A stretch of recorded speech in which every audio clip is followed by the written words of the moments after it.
I understand the trouble of adding something late and then missing emails, because I have just started working here, and I keep having conversations with people like, you remember that email that got sent from administration? I'm like, no, I don't, because I had no email when that email was sent. So, which is kind of fine. It's I guess it's a good excuse for now. All right, so let me get started here. So last time we talked about, so we're still kind of running through some of the background material from like the previous course, which you may or may not be fresh on. This is why I've posted practice problems. I'd like for you to work them. So here, let me actually work a practice problem to get us started here. Section 1.1, number, let's see here. I'll work number,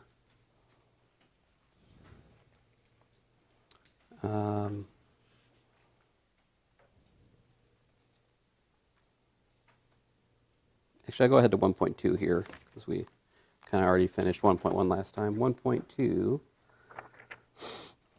is on exponents and radicals. So let's talk about that. Before I work a problem, let me just rehash the basic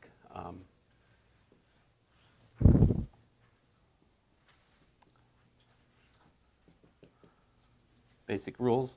So you remember a to the power n means a times, a n-fold times, right? So there's n factors here. And here I'm assuming that n is a natural number. Now, did I talk to you guys about that yet? I don't think I did. So let me just get that out of the way here. So the natural numbers, for us, it's 1, 2, 3, da-da-da-da. Some people will argue that 0 has to be a natural number, but in American textbooks, we start at 1, usually. Not to be confused with the integers. The integers, that's like 0, plus or minus 1, plus or minus 2, and so forth. Equivalently, you could write the integers as ... minus 1, minus 2, minus 1, 0, 1, 2, and so forth. So the integers it includes the natural numbers and all their negatives as well as 0, right? These are integers, natural numbers. Then, of course, we also have the rational numbers. Rational numbers, which I'll use a Q for.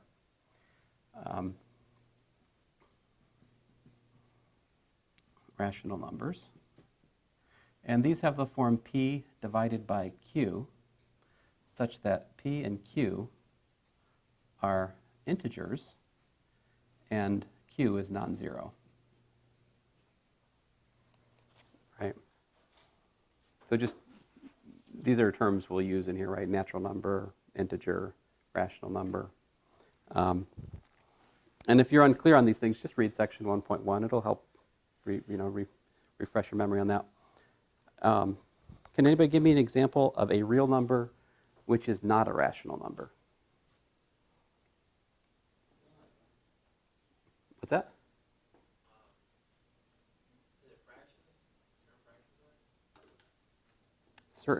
Well, yeah, actually, in some sense.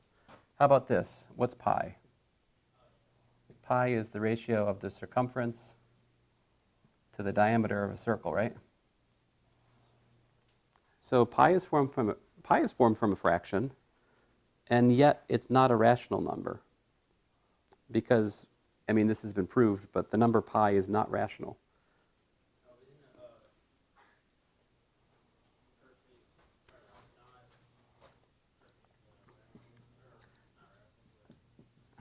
Yeah, we call them irrational. Yeah, irrational numbers. And so this is the real numbers minus the rationals. So this is the so-called set difference. What R minus Q means, it's X is a real number, but X is not in Q.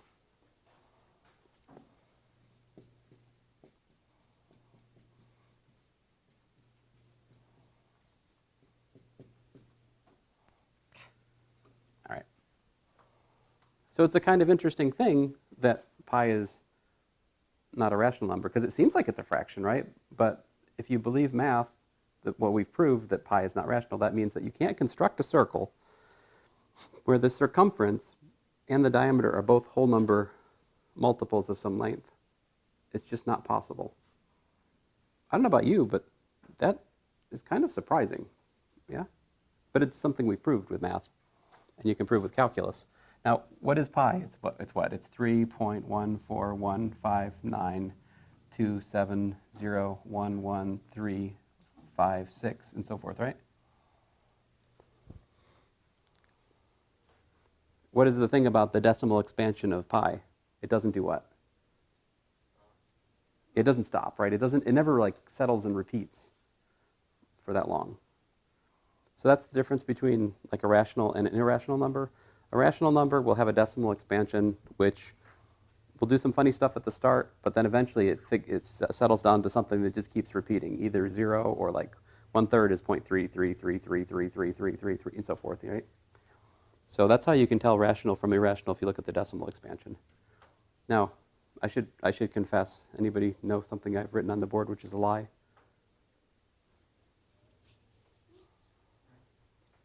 Yeah? The pi? Ah, so you not believe my pi. That's good. Yeah, I just make it up.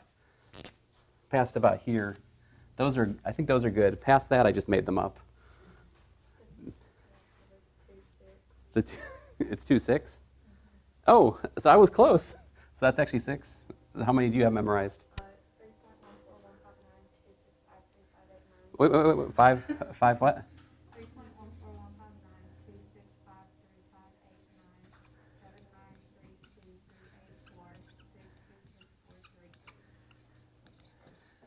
That's messed up. I've had students before call me after about like the last. I mean, I've had students do like 10 digits before, but not that many. Why?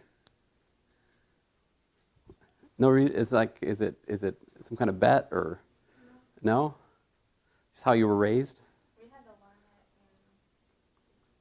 it in 6th grade. In 6th grade. That teacher ain't right. But I like it. That's funny. No, I mean, anyway, so it's about 22/7 for what it's worth. All right, I should go on. Okay, so basic number systems. All right, last time we talked about interval notation. You should go back and watch the video from last class if you weren't here. It's posted in YouTube. I'll, again, send an announcement later more about that, okay? So generally speaking, I record the lectures and I post them on YouTube. So if you can't make it or quarantining or something, you can always catch back up that way. And I think I'll be able to reliably post them during the day. If I forget to post them here, I can now go home and post them because the cable guy was here this morning and I now have actual internet at my house. So it's good. Because yesterday I found out that unlimited data actually means 30 gigabytes by a cell phone company. That's just bad business, right? You shouldn't call something unlimited if it's limited. Like, unlimited has a meaning. 30 gigabytes is not unlimited. It is as much data as my children can use in about 5 days. All I gotta do is like download some new copies of Fortnite and stuff, right? I mean, anyway. All right, I'm gonna go on. Okay, so this is an a to the n. I should also mention if we have a, b to the n, what's that work out to? A to the n, b to the n, that's the algebra rule, right? If we have a to the s power raised to the t power, we get a to the st, right? What do we mean by a to the 0? That's just equal to 1. Well, how about a to the 1? It's a, right? How about a to the minus 1? It's a fraction, right? It's 1 over a.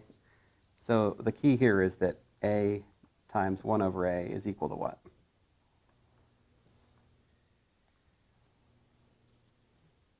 It's equal to 1, right?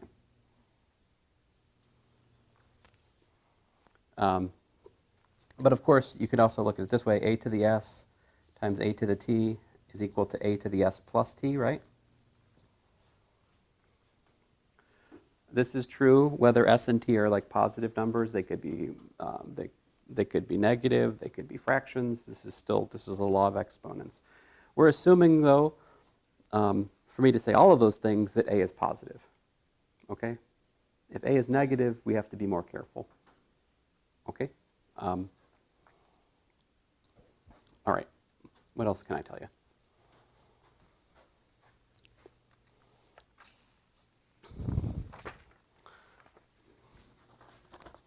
Let's see here.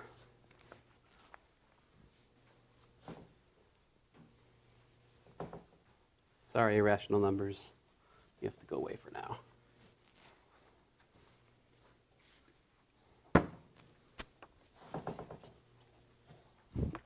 So other laws of algebra that I should mention, a over b to the n power is a to the n over b to the n, right? And if we had, what happens if we have a over b to the minus 1 power? What's that do? How's that work? There's different ways we can look at it, right? We could look at that as 1 over a over b, right? It's a fraction of a fraction. But what's another way we can simplify that? It's just what? It's just b over a, right? So if we raise to a negative power, it has this, it flips things, right? I think of it this way. The denominator of the denominator is actually the numerator. That's sometimes how I remember it.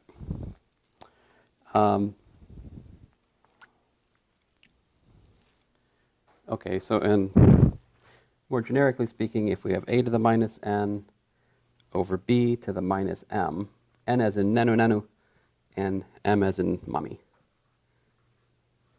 Sorry, I should stop using Mork and Mindy references. They're lost on your generation. They're pretty much lost on my generation, anyway. So a to the minus n over b to the minus m. So when we bring the b upstairs, it makes the exponent positive. When we bring the a downstairs, it makes the exponent positive. It flips the sign of the exponent. Okay. There's also some things in section 1.2 about scientific notation. I'm not particularly interested in that for you guys. I mean, you'll need to know it for your science class. I'll let them talk about it there. Okay? What's that? Is what? Oh, okay. Never mind. I thought I heard something. You can ask questions, of course. Definition: the nth root of a. Look at this, the eighth root of a. That's not what I meant. The nth root of a equals to b means that b to the power n is equal to a, right? And b is greater than or equal to 0. That's our definition in here. So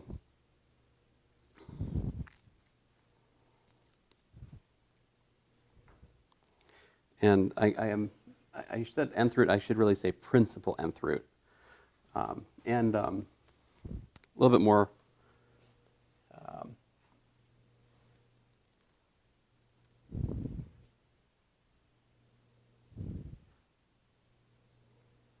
so if, a little bit more fine print here, if n is even,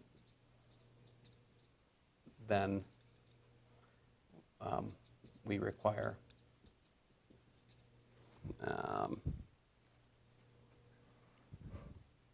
a greater than or equal to 0 also.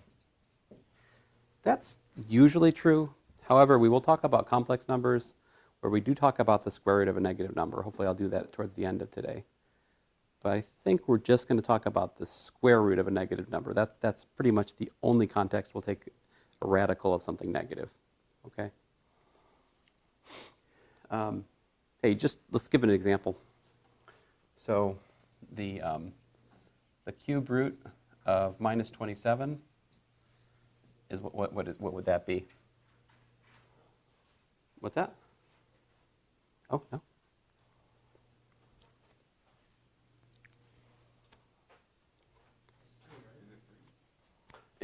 Well, is it 3? That's a good question. See, we would need that 3 to the 3 is equal to minus 27. No, not 1 over 3. So 1 over 3, that would be the multiplicative inverse of 3, right? Minus 3 is we want the additive inverse of 3. We want, yeah, minus 3. So yeah, we put a minus there, then we're in business. So that brings up a good issue. See, we need parentheses here, right? Like that. And then I can erase this question mark and say, yep. So the cube root, or more generally an odd root of a negative number, will be a negative number again. All right?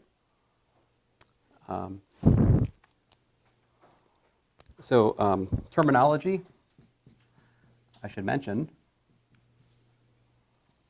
So x has additive inverse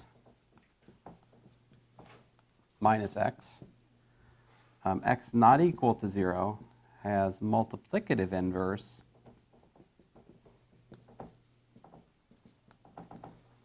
(1 over x), which of course we also denote x to the minus 1. What's another name for multiplicative inverse? Sometimes you hear us math people call it the reciprocal, right?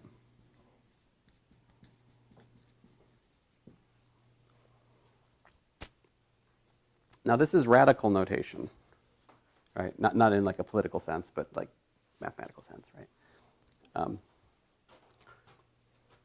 Although we usually do try to eliminate radicals in math, so you could look at that in a certain sense. But so let's see here.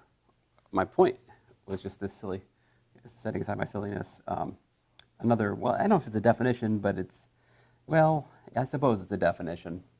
The nth power of a we'll also write as a to the 1 over n.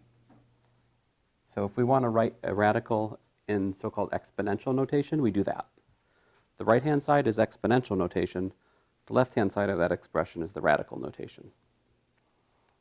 And the good news is that radicals behave just like exponents. Like these laws still make sense actually when n or s or t are fractions. They still make sense provided that they're positive integers. In other words, let me give you an example of this. So if we took the nth root of a times the nth root of b, right, that would be equal to a to the 1 over n times b to the 1 over n, right? And one of the laws of algebra says that if I have like powers, right, if I have like powers, I can group them and just rewrite this as ab to the 1 over n, right? And then if I wanted, I could go back to radical notation again. I could say, oh, that's really just the nth root of ab. So that's also, like, there's similar algebraic properties for radicals, all right? One that's a little bit slippery, well, two that are a little bit slippery, I suppose.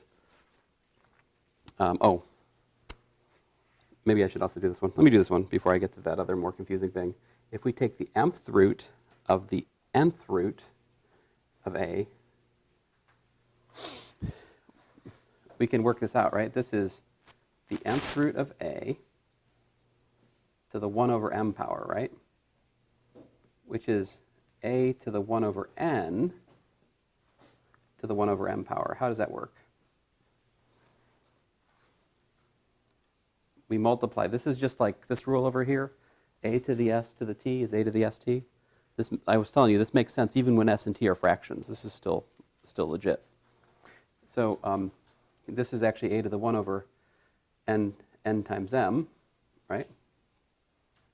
Because 1 over n times 1 over m is 1 over n times m. And what is that? Well, in terms of radical notation, that's what? That's the nth, that's a mouthful, nth root of a. So if you have nested radicals, I Anybody know what the name of this guy is?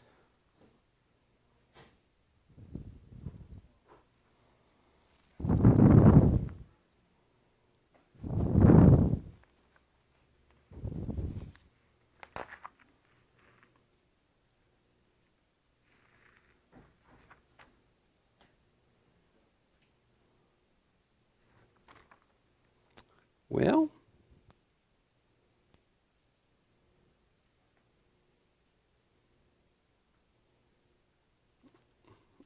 best I can see, it just calls it a fractional exponent. I'm pretty sure the thing inside the radical is called the radicand. Anyway, I'll shut up. Names, it's not my name calling. All right, so the thing I was going to get to that is a little bit surprising is the nth root. This one's not surprising. The nth root of a to the n is equal to a if n is odd. However, the nth root of a to the n is equal to the absolute value of a if n is even. Do you guys know what odd and even means, right? Why is that? Ah, good question. So let's look at, for example, if we take the square root of, let's say, minus 5, quantity squared. So this would make n even, and it would be an interesting case, right? It would be negative. So what happens when we square minus 5? Yeah, it turns into 25, and that is, by definition, 5. But 5, of course, is what? That's the absolute value of minus 5. So this is an example of the more general thing which is true, which is that the absolute value of x, the square root of x squared is equal to the absolute value of x. In fact, you could use that as a definition for absolute value if you wanted to. The real answer to your question is it's because we defined the principal nth root to be positive. So that forces the this up here. We force that to be positive. So if we do that, the output has to be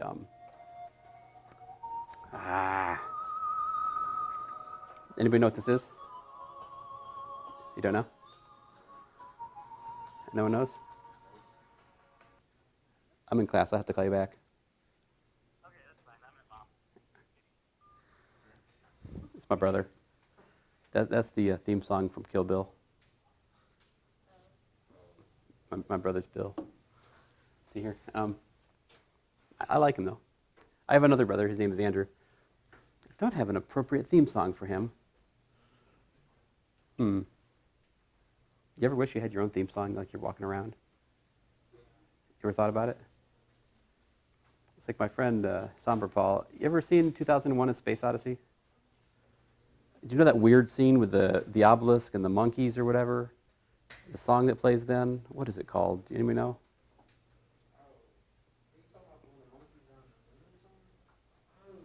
It's just an incredibly epic song, right? Yeah, I think that's it. I won't try to repeat that. Yeah, so that's what Paul wanted to have played when we graduated. Like when he graduated, he walked down the aisle, he wanted that to play. I've heard him say that at least 20 times, but anyway. Okay, so does that answer your question? So yeah, the thing is square roots are positive. Now, since you guys seem interested, I'll say something risky. You can talk, well, no, I just shouldn't do it. I'll just say it in words. In complex analysis, we talk about the nth root of a number. And so like in complex analysis, when you talk about the nth root of a complex number, there are n answers. So this principal square root is just actually one of many when you take a deeper view of like things from a complex number perspective. But this is pre-calculus, so we're just going to do this, right? I mean, I'm not going to try to bury you under a bunch of new stuff. All right, so let's look at a problem, a couple problems. Sorry, one other thing. How do you kill a radical? Like how do you get, if I have the nth root of x, how do I get rid of it? Square it. Would work if n was 2, right? But this is the nth power, right? Yeah, we should exponentiate it to the power n. So that would give us back x. Now here I'm assuming, there's some fine print attached here, right? If n is even, then I'm assuming x is non-negative. It's either 0 or it's positive. If n is odd, x could be anything, right? So if we want to get rid of the radical, we just raise to the appropriate power. If it's a square root, we square it. If it's a cube root, we cube it, Okay. And finally, definition I guess I should write. But I think I've probably already assumed it in what I've written. A to the m over n is going to be just the nth root of a raised to the m power. So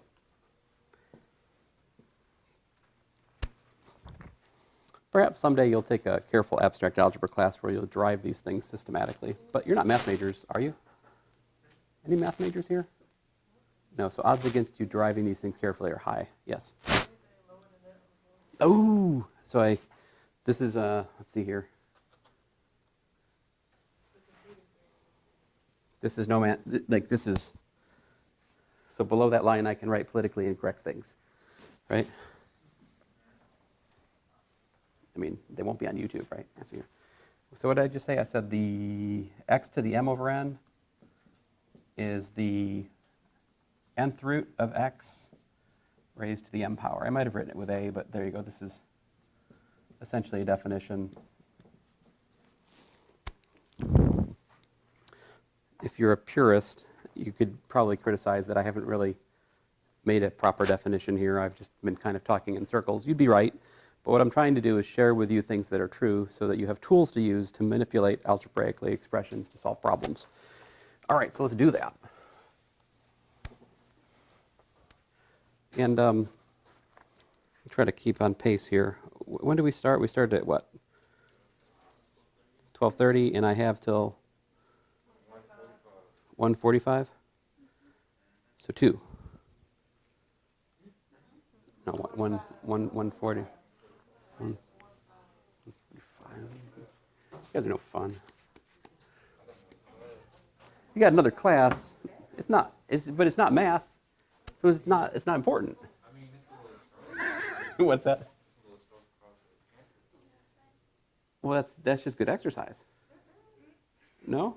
Oh, okay. I'm just messing. Okay, so where was I? Let's work some examples that kind of put all these things together, right? So, all right. Here's a good one, I think. I will find a good one for us eventually here.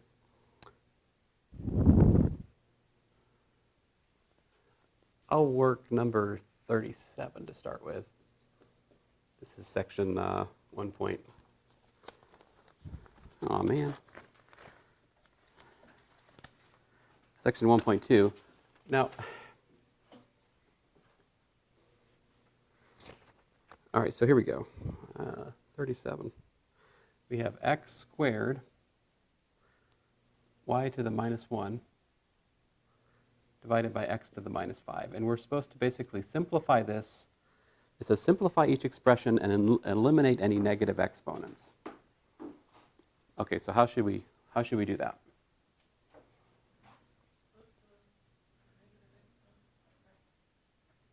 Flip the negative. So this x to the minus 5 downstairs becomes x to the 5 upstairs, right? And this comes down to that, right? Of course, we don't have to write y to the 1. You can just write y. And then we can simplify that, right? X to the 2 plus 5, right? So x to the 7 over y. And you're like, do I have to write down that middle step? No, I'm just writing it in case people are struggling, yeah? Let me try to find one that illustrates the struggle. The struggle's real. Let's see here, number 39. A squared over b to the power 5 times a cubed b squared divided by c cubed all to the power 3.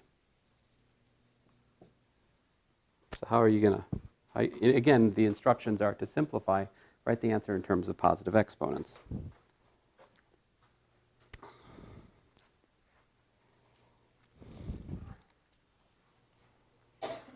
Let's see here. So, first of all, we're going to have a to the 2 times 5, which is what? A to the 10, b to the 5th, right?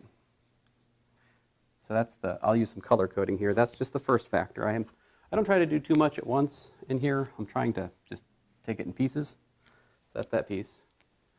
And then what happens with the next one?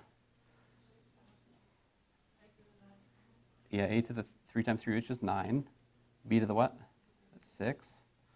Divided by c to the 9. Right? That's that one. And now we can look for commonalities. Yeah, so if the instructions say write the answer using positive exponents, right? So we have to make a decision. Where are we going to shift things to, the denominator or the numerator, right? So which copy of b is winning? Yeah, the top one. So looks like our answer is going to be a to the power 19 b divided by c to the 9. Right? So I think I put like about 15 of these in the practice problems. All right, so because you should try to work a few, look at the back of the book, see if you got them right or not, and if you didn't, try to stop and figure out what it is that's going wrong. A lot of students, when they get away from it, they get rusty on this, and it's easy to make mistakes here if you don't force yourself to deal with some foundational issues. Let's see here. I think the main thing is that there's a big difference between this and this. This is one of the big differences. Like a power of a power, this is just a to the st, right?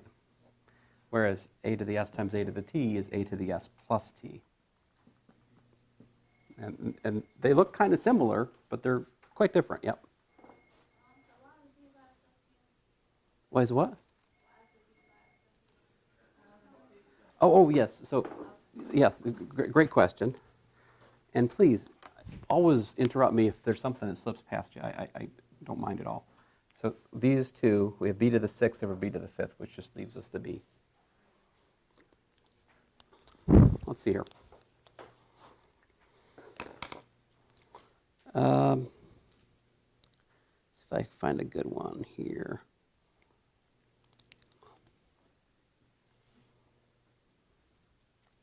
Let's try out number 47.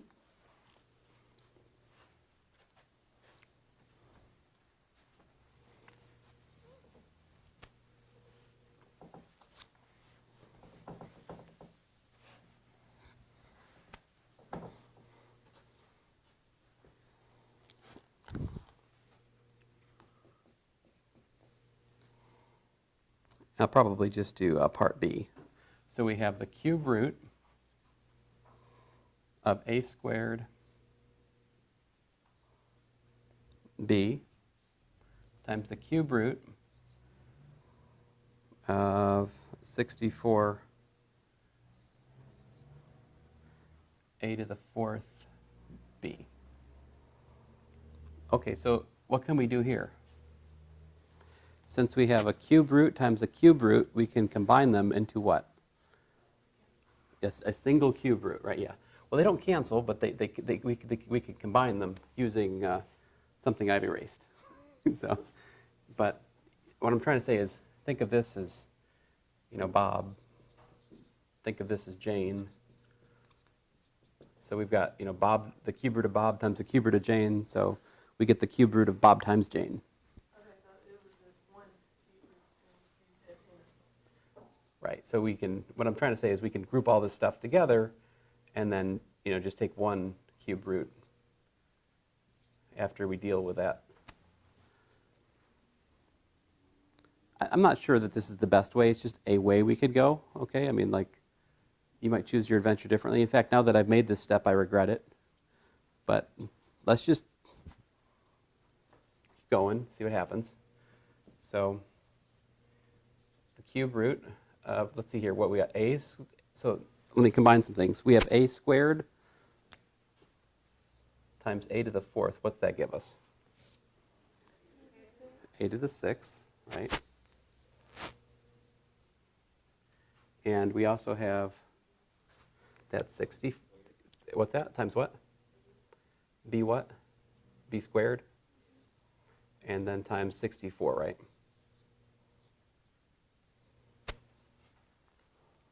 So we can use the property of, the cube root of a product is the product of the cube roots again. We could say, well, that's really the cube root of a to the sixth times the cube root of b squared times the cube root of 64. So we have to separate the 64 from the 2. Do we have to? I mean, there's other ways of doing this. Like we could have brought that 64, the cube root of 64 out in the first step and just had, what is the cube root of 64? 64 is what? 4 to what power? 4 times 4 is 16.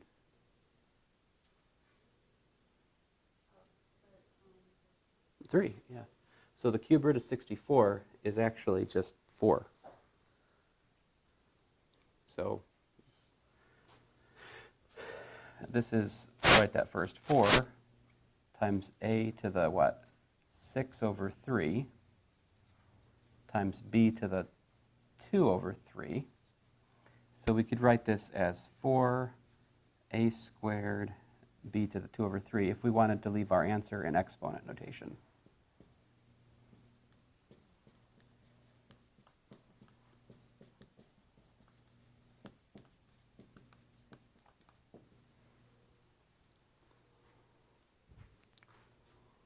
Now, that's not the only way to do this problem, right? I mean, you could have just simplified each cube root separately at the start and kind of dealt with it that way. Do you want me to do it that way? I could do it that way also. It might be helpful to see that. I'll do it in purple. I'll do that way, the other way in purple. So this, I could have directly gone to, okay, so that's the cube root of a squared times the cube root of b times the cube root of 64 times the cube root of a to the fourth times the cube root of b. I could have looked at it that way. I could have said, just bust all the cube roots out and see where it takes me. And then this would be a to the 2/3, b to the 1/3. As we discussed, the cube root of 64 is 4. A to the what? A to the 4/3, b to the 1/3, right? And then I got to use the addition law for products of like bases. This guy here, basically, right? So we can put them together. But you see the downside of this, of course, is I end up adding some fractions, which I'm not super keen on. I mean, so a to the what? 2/3 plus 4/3.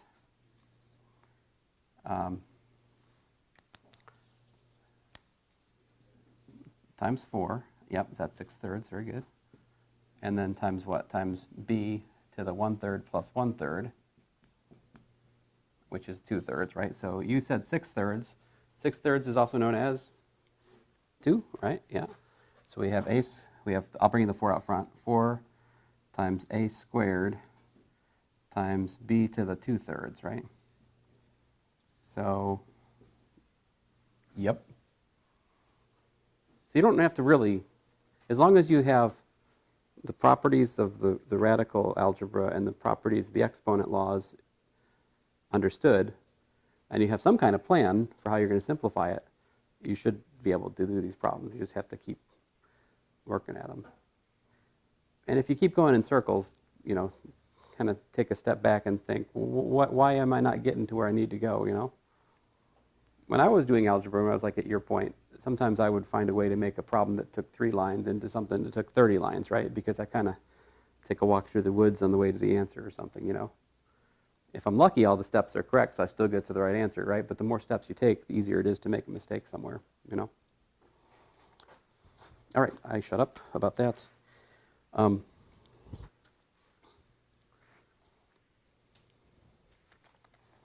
So let's move along here. Algebraic expressions, section 1.3. So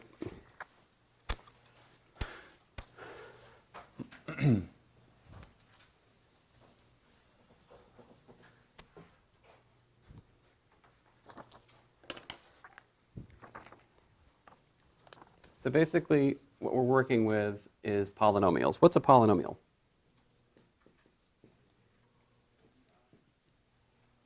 So polynomial is expression, what's that?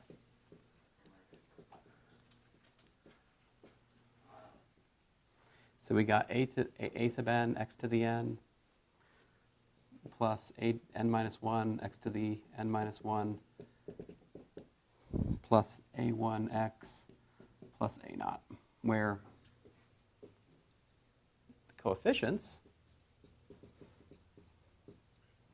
a0, a1, all the way out to an, are real numbers, and a sub n is not equal to 0. I mean, a sub n could be 0, but then if I had a sub n equal to 0, I wouldn't be able to say what I'm about to say, which is this. That is an nth order polynomial. So this is an nth order.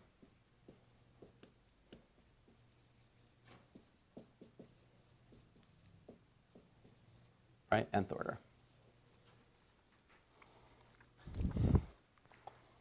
Now, they have a table with trinomials, binomials, 4 terms, they say. What's a trinomial? That means 3 things are added together, right? A binomial is 2 things added together.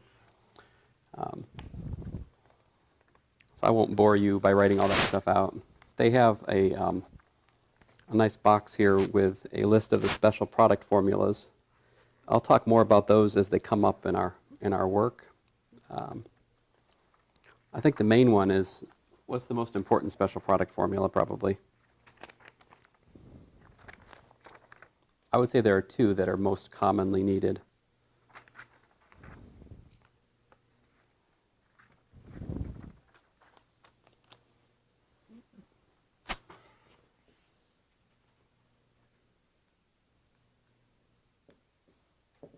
I would say a squared minus b squared, and a plus b squared. To me, these are the 2 that kind of like,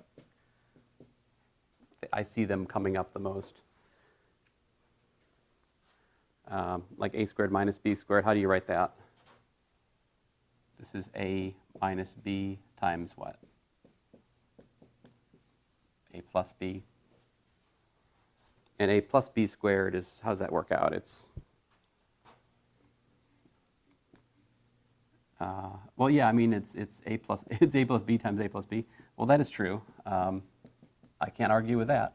But we could also write that as a squared plus 2ab plus b squared. So it's sometimes it's a pattern. It helps to see that. Actually, the difference of squares is the one I more often need. There's also formulas for like the difference of cubes, right? Like a cubed minus b cubed. Anybody know what that is?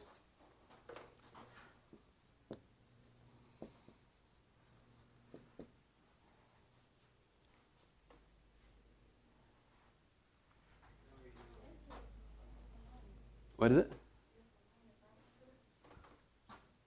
This one?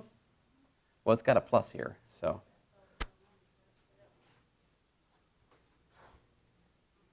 Well, because this is a plus, that's a plus.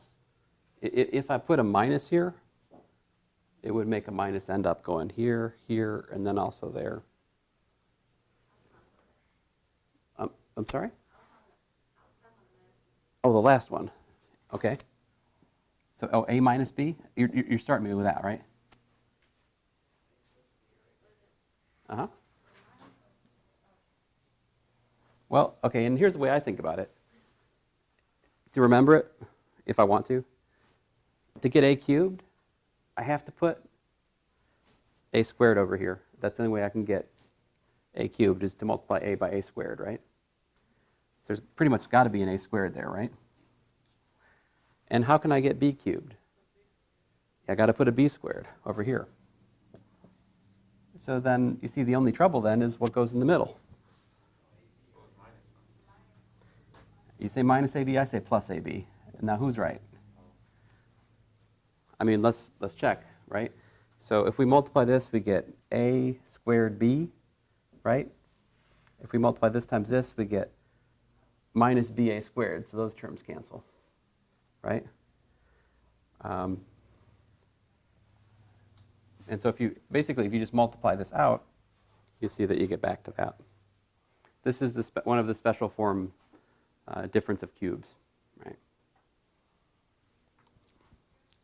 Okay, let me not belabor that. That's really not that important compared to other things here. What's, of course, much more important, what you really need to make sure you're solid, like rock solid on, is factoring polynomials, right? Multiplying polynomials. These are important ideas. So let's work some of those, yeah?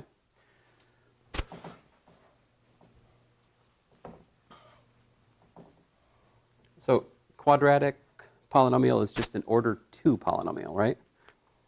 And let's see here if I can find a good one.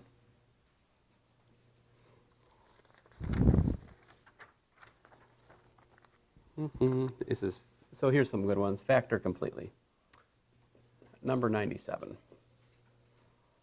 12x cubed plus 18x. We're supposed to factor completely. Put the instructions up here. Factor completely.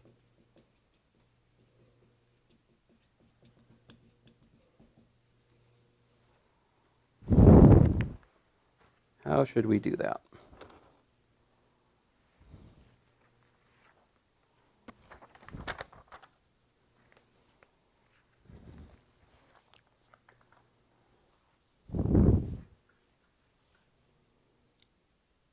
Anything stick out at you? Take out an x, I like that. And a 6. All right, so that's 6x times what? This one is 6x times what? 6x times 2x squared, right? And this one, yeah, 6x times 3x. Oh, times 3, thanks. So then by the distributive property, we have a common factor for both, right? So we can take this and we can factor it out. And that gives us 6x times what? Times 2x squared plus 3.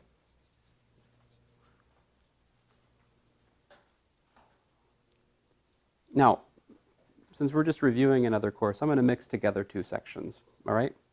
So why do we factor things completely? Why do it? So what? So you can plug it in? Yeah, I mean, that's kind of it. So there's two different things, right? There's factoring and then there's solving equations, right? Factoring is something we do to expressions, right? Expressions are just symbolic formulas of variables with arithmetic steps, math operations mixed together, right?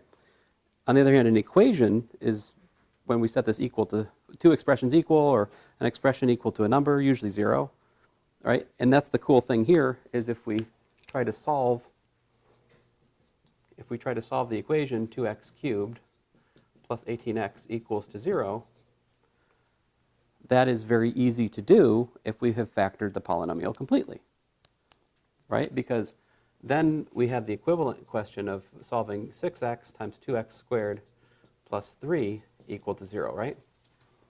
And then we know that the product of two numbers can be 0 only if what? If one or the other or both of the numbers are 0. So that tells us that we can divide and conquer and look at the question 6x equal to 0 and look at the separate question 2x squared plus 3 equal to 0. Right? So let me call these cases 1 and 2. Let's deal with case 1 to start with. We've got 6x equals to 0. What's the solution to that? Yeah, right, exactly. X equal to 0. Bingo. How about number 2? What do we got to say there?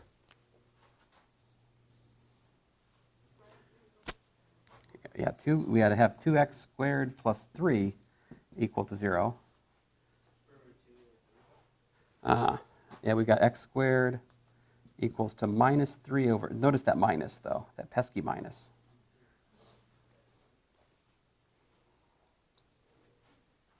Now, what's the natural enemy of the square?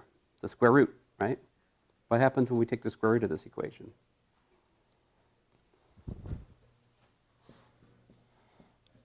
X is equal to plus or minus the square root. We know we got to put why do we have to put plus or minus there?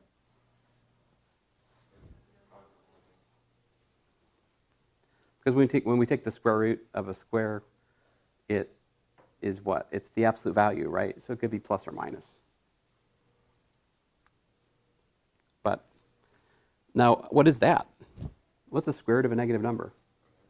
It's imaginary, right? So we could rewrite this as plus or minus I times the square root of 3 over 2.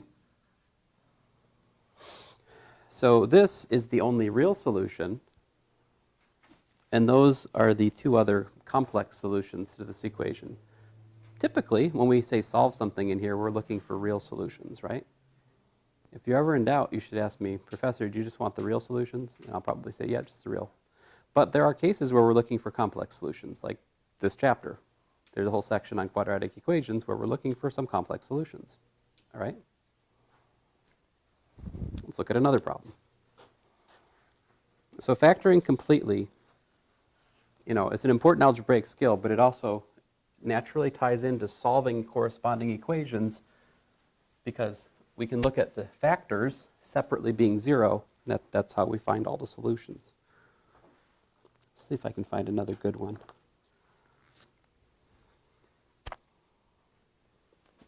I'll do number 117.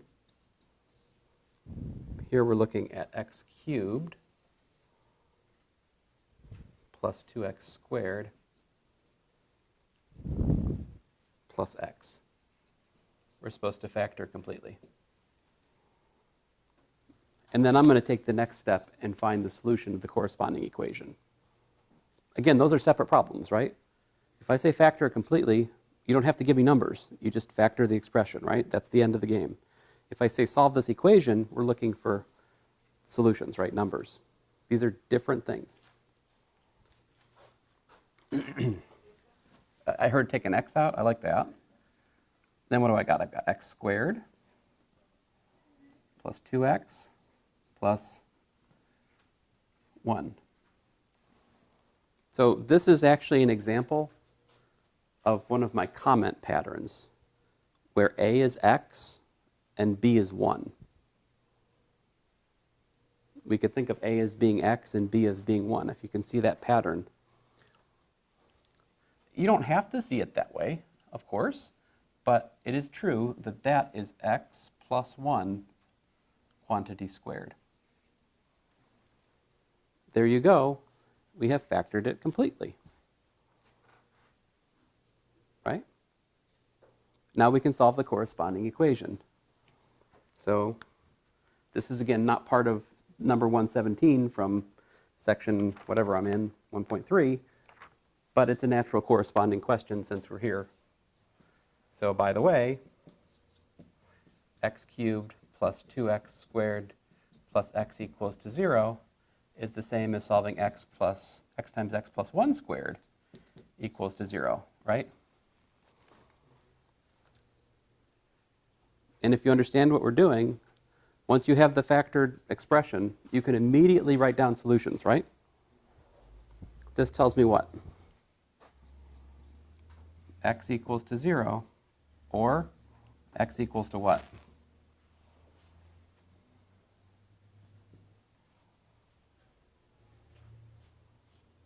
I heard x equals to 1. That would, but that's, see, not 1. Negative 1. And why is that? Why is it not 1? Why is it negative 1, not 1? Because, remember the logic. The logic is that this means either x is equal to 0 or x plus 1 squared is equal to 0, right? X plus 1 squared being equal to 0 means that x plus 1 is 0, which then means that x is minus 1. That's why we have minus 1, not 1. So you got to be careful. When you factor something, the numbers which appear in the factors are like minus the roots, right? You're like, could you do a less complicated example? Yeah, sure. Let's look at some less complicated examples. How about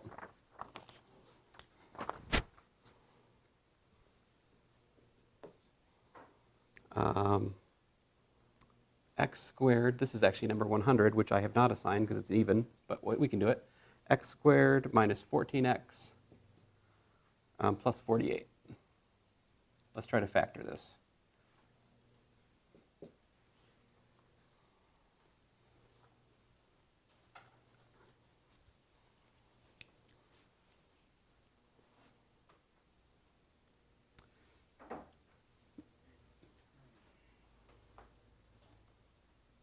What's 48? What's that? 4 times 12? I mean, that's true. It's not helpful, though, because, what's that? 7.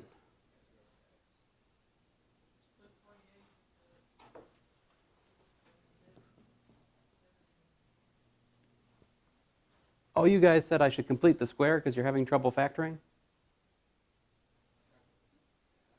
Oh yeah, I heard that. Complete this. You said, Professor, complete the square. Sure, why not? So this is x minus 7,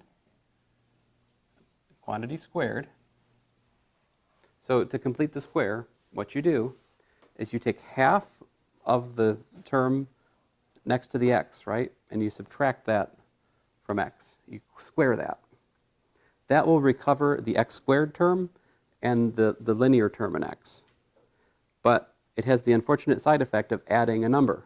What a number have I added by doing that? I've added 49. 7 times 7 is 49. Right? Do I have 49 on the other side? I do not. So to be fair, what do I have to do? I have to subtract 1, don't I?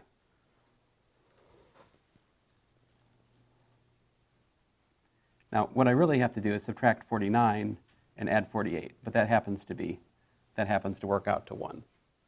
So you have to subtract the square of whatever you put there, more generally. So anyway, the completing the square gives me x minus 7 squared minus 1. By the way, why is that useful? What is 1? I mean, and now it's the difference of squares, right? 1, this is really 1 squared, right? And so we can look at this as x minus 7 minus 1 times x minus 7 plus 1. And so we'll uncover the factoring we could have done at the start if we had fresh on our mind that 48 is 6 times 8. And 6 plus 8 is 14, which makes that a good choice.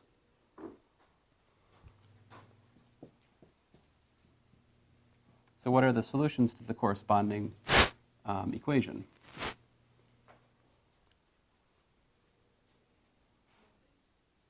Yeah, 8 and 6, right? So